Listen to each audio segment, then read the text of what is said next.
ఈ దినవాక్య ధ్యానాంశం. పనిచేసేవారిని.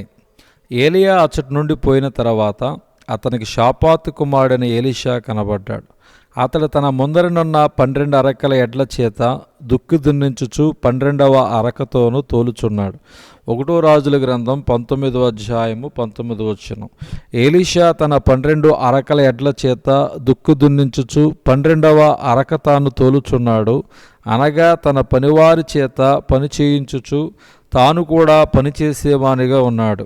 ఎలీషా యొక్క తండ్రి పొలాలు కలిగిన ఆస్తిపరుడు. సాధారణముగా ఆస్తిపాస్తులు కలిగిన పిల్లలు అందరూ కాకపోయినా కొంతమంది తామెందుకు పని చేయాలని చెబుతూ తింటూ తిరుగుతూ కాలక్షేపం చేసే తత్వం కలిగి ఉంటారు. ఎలీషా అటువంటి వ్యక్తిత్వం కలిగిన వాడు కాదు.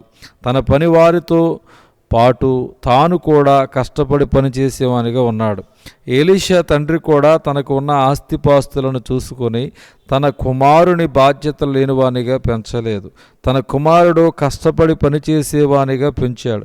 కానీ ఈ రోజుల్లో చాలామంది తల్లిదండ్రులు ఒక పొరపాటు చేస్తూ ఉన్నారు. తాము ఎంతో కష్టపడి పైకి వచ్చిన తర్వాత, ఆస్తిపాస్తులు సంపాదించిన తర్వాత తమ వలె తమ బిడ్డలు కష్టపడకూడదని, వారు సుఖపడాలని తలుస్తున్నారు.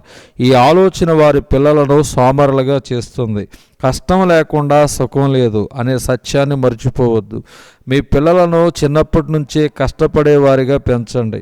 అప్పుడు వారి జీవితాలు బాగుపడతాయి. అదేవిధంగా మన బిడ్డలను మనం పెంచే విధానం దేవునికి అంగీకారంగాను, దేవునికి సంతోషంగాను, రేపటి దినాన దేవుని సేవలో మన బిడ్డలు వాడబడే విధంగానూ ఉండాలి. ఎలీషాను దేవుడు తన సేవకు ఏర్పరచుకోవడానికి ఆధారమైనది ఎలీషా తండ్రి యొక్క పెంపకమే. తండ్రి యొక్క పెంపకం ఎలీషాకు ఆశీర్వాదకరంగా మారింది. ఎలీషాను ప్రవక్తగా మార్చింది. ఎలీషా కష్టపడి పనిచేస్తున్నప్పుడు దేవుడు అతను పిలిచాడు. అనగా కష్టపడి పనిచేసేవారిని దేవుడు ఏర్పరచుకుంటాడు. అనేక మంది వారు కష్టపడి పనిచేస్తున్నప్పుడే వారు దేవుని సేవకు పిలువబడ్డారు. మోషే తన గొర్రెల మందను మేపుతున్నప్పుడు దేవుడు అతను పిలిచాడు. గిద్యోను గోధుమలు జల్లిస్తూ పనిచేస్తున్నప్పుడు దేవుడు అతను పిలిచాడు. దావీదు కూడా తన గొర్రెలను మేపుతున్నప్పుడే సమూయేలు ద్వారా దావీదును రాజుగా అభిషేకించాడు. ప్రభువైన యేసుక్రీస్తు పేతురు, యోహాను, యాకోబులను చూచి నన్ను వెంబడించండి, మిమ్మల్ని మనుషులు పట్టు జాలరుగా చేస్తారని చెప్పినది కూడా వారు తమ వలలు శుభ్రం చేసుకుంటూ పనిచేస్తున్నప్పుడే. ప్రభువైన యేసుక్రీస్తు కూడా పగలనంత వరకు పని చేయాలని చెప్పి కష్టపడి పనిచేసేవారు.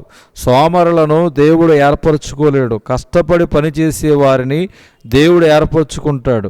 దేవుడు మనల్ని దృష్టించి ఏర్పరచుకుని పనికొచ్చే పాత్రగా మనం వాడుకోవాలి అంటే కష్టపడి పనిచేసేవారముగా మనం ఉండాలి. దేవుడి దిన వాక్య ధ్యానం దేవుడు దీవించునుగాక.